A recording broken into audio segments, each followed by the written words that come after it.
আসসালামু আলাইকুম, কেমন আছেন সবাই? আশা করছি সবাই ভালো আছেন। আলহামদুলিল্লাহ আমি অনেক বেশি ভালো আছি। তো অনেক দিন পর একটা ভিডিও আপলোড করতেছি। তো আজকে আমি আর আমার বান্ধবী চলে গিয়েছিলাম আমি আমাদের আরেকটা বান্ধবীর বাসায়। তো যাওয়ার পরেই দেখেন আমাদেরকে নাস্তা দিয়ে দিল, আর নাস্তাটা খেয়েছিলাম। আর আন্টির হাতের চাটা কিন্তু অনেক মজা।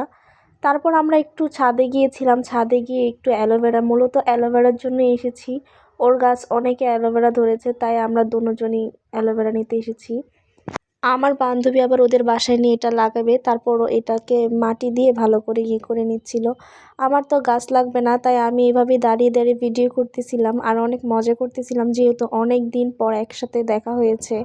স্কুল লাইফ, কলেজ লাইফ সবই পার করেছি একসাথে, বহুদিন ধরে দেখা হয় না, আজকে অনেক দিন পর দেখা হলো। তাই আমরা অনেক বেশি মজা করতেছিলাম। আর এখান দিয়ে দেখেন ও সব কিছু ঠিক করতেছিল। তো এখানে ও গাছ লাগাইতেছিল, আর আমি বলতেছিলাম যে তুই এগুলো নষ্ট করতেছস, এগুলো ঝাড়ু দিব কে?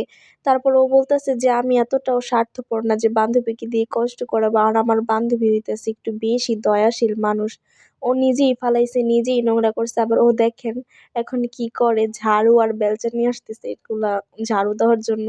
তো আমরা এটা নিয়ে অনেক হাসতেছিলাম। ও বলতেছিল যে ও নিজেই ঝাড়ু দিতেছে, আবার ও বলতেছে যে দেখ দেখ বান্ধবীর বাসায় এসে কাজ করতেছি, তা তুই নষ্ট করছিস, তুই কাজ করবি না? আমরা এগুলো বললে অনেক হাসাহাসি করতেছিলাম, আর অনেক বেশি মজাও লাগতেছিল। আর কাজ এটা কোনো ছোট কিছু না, ও নষ্ট করছে, ও ঝাড়ু দিয়ে দিয়েছে।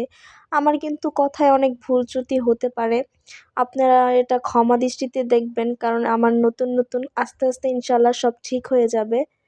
আমার প্রথম ব্লগ, তাই আমি ঠিকমতো কথা বলতে পারতেছি না, অনেক সমস্যা হচ্ছে।